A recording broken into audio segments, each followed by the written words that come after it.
नमस्कार, आप देख रहे हैं पुलिस पाला वेब न्यूज। मैं हूं आपके साथ हर्षिता। सर्वेयर ने बीज बाजार खरीदी केंद्र प्रभारी से लिए पैसे, मंडला से रूही श्रीवास की रिपोर्ट। धान खरीदी समाप्त हुई कई दिन हो गए हैं। अब धान भी लगभग गोदामों में रखी जा चुकी है, लेकिन इस पूरी प्रक्रिया में लगे सर्वेयरों द्वारा खरीदी केंद्रों के प्रभारियों से वसूली की प्रक्रिया अब भी जारी है, जिनके संबंध में एक वीडियो भी सामने आया है, जिसमें खरीदी केंद्र के प्रभारी द्वारा खैरी गोदाम में सर्वेयर के पद पर तैनात कर्मचारी को कुछ रुपए देते हुए दिखाई दे रहे हैं।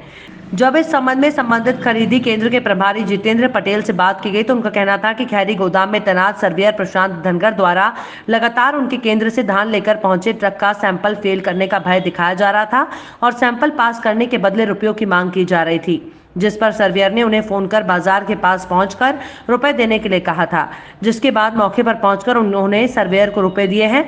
खरीदी केंद्र के प्रभारी जितेंद्र पटेल ने यह भी बताया कि उन्होंने एक अन्य गोदाम फूल सागर के पास व्यापारी गोदाम में तैनात सर्वेयर को भी धान लेकर पहुंचे ट्रक का सैंपल फेल नहीं करने के एवज में रुपए दिए हैं। ये पूरी घटना जहां खरीदी केंद्रों में धान के सैंपल को पास फेल करने के एवज में भारी लेन देन को उजागर कर रहा है, तो वहीं शासन द्वारा खरीदी गई धान की गुणवत्ता पर भी सवाल निशान लगा रहे हैं, क्योंकि धान खरीदी प्रक्रिया के शुरू होते ही खरीदी केंद्रों में तैनात सर्वेयरों द्वारा किसानों से रुपए की मांग के साथ ही गोदामों में तैनात सर्वेयरों द्वारा खरीदी केंद्रों के प्रभारियों से रुपयों की मांग की शिकायतें संबंधित अधिकारियों तक भी लगातार पहुंचती रही हैं।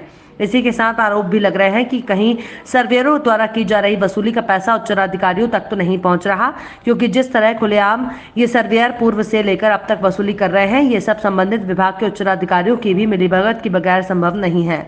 इस संबंध में एमपी स्टेट कॉर्पो मंडला के प्रबंधक कन्हैया शर्मा का कहना है कि धान खरीदी के दौरान भी लगातार कुछ सर्वेयरों की शिकायतें सामने आई थी, जिस पर कुछ सर्वेयरों को हटा दिया गया था। वहीं 3 स्तरों में धान की जांच की जा रही है। यदि धान की गुणवत्ता ठीक नहीं पाई जाती है तो संबंधितों पर कार्रवाई की जाएगी। थोड़ी ऊपर करो हल्का सा। हाँ, बस ठीक है। सर, मनु खरीदी केंद्र प्रभारी जो जिन्होंने धान खरीदी की है, उनका आरोप है कि जो सर्वेयर हैं उन्होंने उनकी गाड़ी पास करने के नाम पर उन्हें से पैसों की मांग की और पैसे का लेन देन करते हुए मंडला शहर के अंदर जो पैसे लेन देन करते समय एक वीडियो भी उन्हें बनाया है, जो हमें उपलब्ध कराया गया है। तो इस तरह से सर्वेयरों द्वारा पैसा लिया गया है प्रभारियों से, क्या कहना है आपका? ये सर्वेयर आर्मी एसोसिएट के थे, जिनको हमने यहाँ पे आउटसोर्सिंग के माध्यम से लिया था। मुख्यालय से इनको पदस्थी की गई थी। उनके जिनकी शिकायतें मिली उनको हमने उनके मुख्यालय कंप्लेंट करके हटवा दिया था।